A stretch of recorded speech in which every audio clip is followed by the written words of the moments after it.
In one of the final episodes of the popular TV show The Good Place, a group of friends finally make it somewhere they've been trying to get to for 4 seasons. There, at a party, one of the characters spots his idol from across the room. Are you Hypatia of Alexandria? Yep. How's it hanging? It's hanging really well. I gotta say, I was expecting you to be still, ancient Greek. Oh, well, no, we sort of stay current in this place. In this scene, Hypatia is played by actress Lisa Kudrow, Phoebe from Friends. And she's decked out in a Jacksonville Jaguars jersey with Hypatia spelled in big white letters on her back. Spoiler alert, she is apparently the only famous philosopher to make it into this so-called heaven. Plato, slavery. Socrates, too annoying, a loud chewer. Also, is it Hypatia or Hypatia, or in the ancient Greek, Hypatia? There's a lot of fun debate about this. You know what? Just call me Patty. Hypatia was a really extraordinary woman.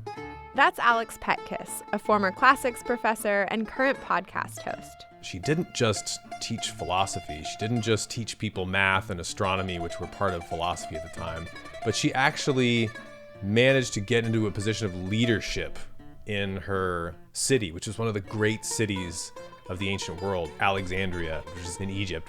When Hypatia was born in the middle of the 4th century, Alexandria was the 2nd largest city in the world after Rome. It was bustling and diverse. You have Jews and Christians and pagans and Scythians and Egyptians and Romans and big business interests and organized crime. Hypatia got into teaching and philosophy through her father, a mathematician and philosopher named Theon. She apprenticed alongside him as he was teaching his students Euclid's theories of geometry. And at some point, Hypatia's dad decided those current textbooks weren't good enough. Theon said, I'm going to make a new edition of Euclid. And he brings in Hypatia to help him draw the diagrams. And when they finish the work, she gets to put her name on it. So they co-author this. She eventually takes over the school and begins teaching students herself.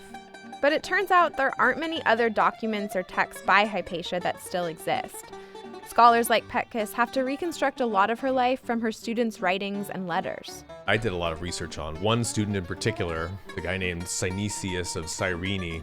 Synesius also shows up on the Hollywood screen, where he has a minor part in the 2009 movie about Hypatia, Agora. What mysterious wonder do you all think might be lurking beneath the earth that would make every single person and animal and object and slave settle there?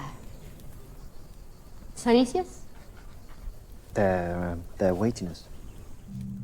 In this scene, Synesius is in a classroom where Hypatia is teaching a room full of men of all different religions. Synesius is Christian, Hypatia is pagan. Outside the classroom walls, the religious battle between the two groups is violently heating up. But under Hypatia's lectures, it seems to be cast aside. Synesius, what is Euclid's first rule? If 2 things are equal to a third thing, then they are all equal to each other. Good. Now, are you both not similar to me? Yes. And you, Orestes? Yes. Now, I am actually saying this to everybody here in this room. More things unite us than divide us.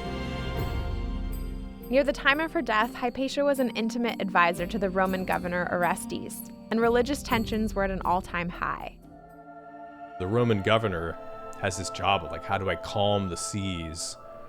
And we don't know exactly what sort of things she said to him, but the fact that she was there saying them, it comes out clearly from our sources, both on what her life was like and also why she kind of became a threat to the bishop and why she had to go.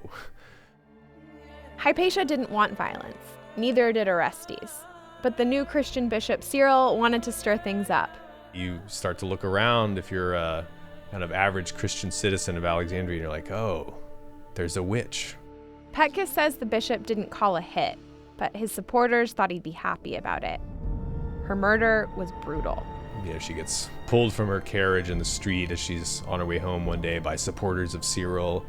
And this just was shock and horror throughout the Christian world. That's not how we do business. And yet it's kind of gone down to their shame ever since. After her death, it's said that Alexandria wasn't the same.